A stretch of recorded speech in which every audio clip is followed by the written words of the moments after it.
Senior doubles, an international event here. And how about Andre Agassi, the defending champion? Lindsay Davenport's there. The 2001 tennis season kicks off. ESPN's exclusive 2-week coverage of the first Grand Slam event of the year, the Australian Open. Live coverage begins on ESPN2 tonight, 11 o'clock Eastern Time, then continues on ESPN tomorrow at 1 o'clock Eastern Time. The Australian Open, only on ESPN.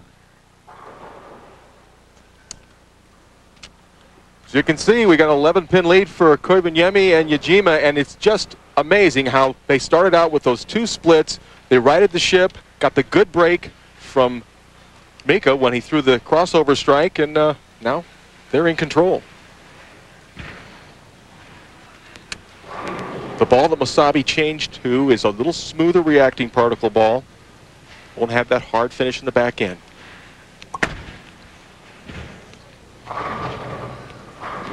And he hangs on him, leaving the 2 and the 4.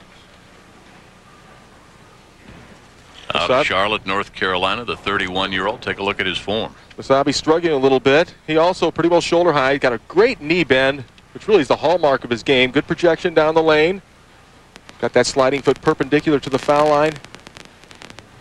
Shooting at the 2 and the 4. Should have no problem with the spare. Good follow through, and like so many in the field here in Reno, one of his hobbies is golf. Look how close. Look how close he comes to the channel. He's hooking the ball at the 2 and the 4. A lot of players would just go very straight from deeper inside for the spare, but he chose to hook. Hall of Famer Johnny-Petraglia. Speaking of hooks, from way downtown. You bet. Coming from the left-hand side, both the right-handers and lefties starting the ball on the very far side of the lane. Ball starts around the 6-pin, the 6 board, excuse me. Hooks back into the pocket. 4-pin takes care of the 7. Petraglia giving his team a chance. What a comeback, though, by this team. After 1 and 2 were open, 5 consecutive strikes.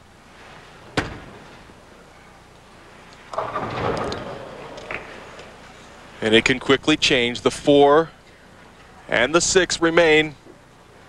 I think the head pin got bumped head on, didn't it? Well, it did. And you can see his ball was left off of his hand. It starts hooking mid-lane. The 7-pin falls late, but it's really immaterial. The split is there, and it should relate into an open frame. Just taking the count with the straight ball. In his off time, Yajima spends a lot of time coaching, works with kids back in Japan. Has a 13-year-old son who hopefully watches on ESPN International every once in a while. Now Mika. Now trailing by a pin.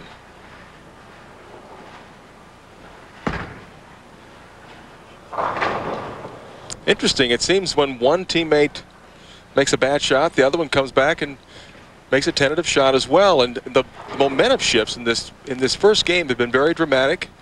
First couple frames for the Koivuniemi-Yajima team, a couple of open frames. Then they sprung 5 strikes in a row.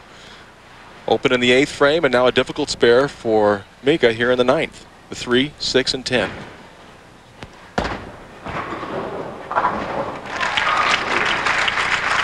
Yeah, he converts. Now, Jim, to me, this is the shot of the game right here for Mosayebi. He's been struggling on this right-hand lane the last 3 shots. Petraglia in very good form on lane 25. Needs to smooth things out. Needs to trust himself to make the shot, let the ball roll up into the pocket. They could really put him away. And if they strike out, 235, the best that Mark and Johnny can do. Now, not only doesn't he strike, but he leaves a very difficult 3, 6, 9, and 10. Must fit the ball in between the 3 and the 6. Very important to have enough on the ball to get that 9-pin out. This ball simply left off his hand, just too high on the head pin. Another tentative shot from Mosayebi. It's very easy to do when you're not sure of what the lanes are doing and what how your ball may react. You have a tendency not to give that full release and to be just a little bit cautious.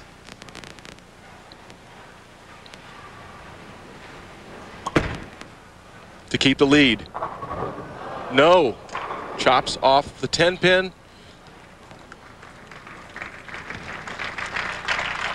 Ball had to go between the 3 and the 6, take out the 9. He gets too much of the 3-pin, and the 10-pin remains.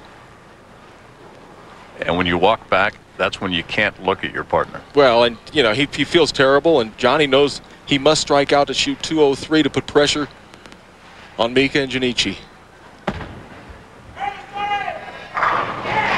And Petraglia really has done everything in his power to win this game. It looks like it was a good idea for them to have John finishing.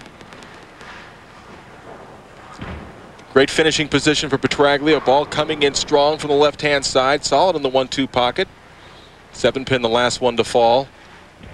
Elected into the PBA Hall of Fame back in 1982.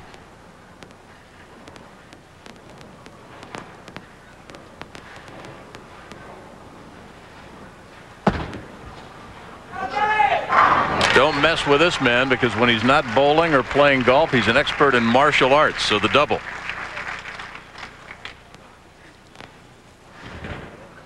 Look at the hello. A little English, thank you very much. And Johnny gets revved up. Very excitable player. Strike here for 203 would force the Koivuniemi-Yajima team to fill 20 in the 10th frame to win.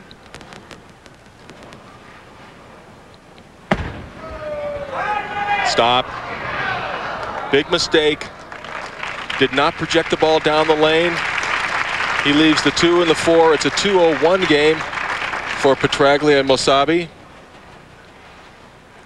Did not project the ball down the lane. Never got far enough to the left at any point. Goes through the heart. Fortunate just to leave the 2 and the 4. Trust me, that 7-pin does fall. He knows it's a bad shot, just hoping for a good break. What have I done? After leaving the 8th open now, Yajima needs to fill 18. That'll be the winner right there. And high fives from Mika K. Well, good reason to get excited for Mika and Yajima. Ball breaking in. Watch the 5-pin as it drives the pins out to the left. Yajima, not a power player, but that angle he gets into the pocket with the bowling ball that he's using, strong ball, shoves those pins around pretty good. 8 or more on this ball and it's all over. And that would be 8. What a comeback after they left the 4-6 in the first, and Yajima left the 4-6-7 in the second. Then they ran off 5 strikes in a row. The 8th was open.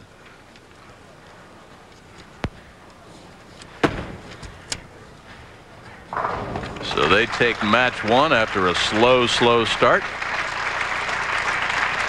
over the Hall of Famer Johnny-Petraglia and Mark-Mosayebi.